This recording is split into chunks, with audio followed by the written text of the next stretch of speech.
नमस्कार. श्री स्वामी समर्थ. जय श्रीराम.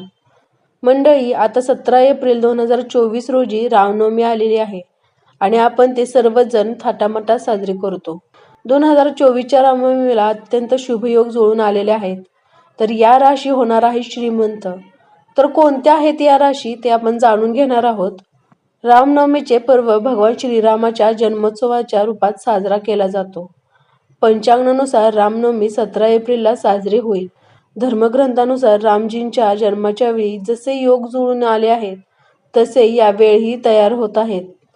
शास्त्रानुसार भगवान श्रीरामाचा जन्म कर्क राशीत झाला आणि यावेळी रामनवमीच्या दिवशी असाच योग तयार होत आहे. अभिजित मुहूर्तावर पुन्हा असाच शुभयोग जुळून येत आहे. या दिवशी गजकेसरी योगाचाही प्रभाव राहील. भगवान रामांच्या कुंडलीतील सूर्य 10व्या भागात स्थित आहे आणि उच्च राशीत आहे. रामनवमीच्या दिवशी सूर्य मेष राशीत असेल आणि दुपारी 10व्या भागात असेल. अशा स्थितीत शुभयोग जुळून येत आहेत. यामुळे काही राशींना भगवान रामांच्या कृपेने विशेष लाभ मिळू शकतो. तर आता आपण जाणून घेऊयात कोणत्या आहेत या राशी ज्यांना भगवान श्रीरामांची कृपादृष्टी मिळणार आहे. तर पहिली जी राशी आहे ती आहे मेष राशी. दुर्मिळ शुभयोग जुळून आल्याने मेष राशीच्या लोकांना मोठा लाभ मिळू शकतो. व्यापारात तुम्हाला मोठा नफा मिळण्याचीही शक्यता आहे. अडकलेले पैसेही परत मिळू शकतात. तुम्हाला विविध क्षेत्रात चांगल्या संधी लाभू शकतात. दुसरी जी राशी आहे ती आहे कर्क राशी. या राशीच्या लोकांना भगवान श्रीरामाचा विशेष आशीर्वाद मिळण्याची शक्यता आहे. भगवान श्रीरामाच्या आशीर्वादाने तुम्हाला या काळात काही चांगली संधी मिळू शकते. तसेच व्यवसायाचा विस्तार होऊ शकतो. अचानक धनलाभ होऊ शकते. समाजात मानसन्मान वाढू शकतो. तिसरी जी राशी आहे ती आहे तुळ राशी. भगवान श्रीरामांच्या कृपेने तुळ राशीच्या लोकांचे अनेक दिवसांपासून प्रलंबित असलेले सर्व कामे आता पूर्ण होऊ शकतात.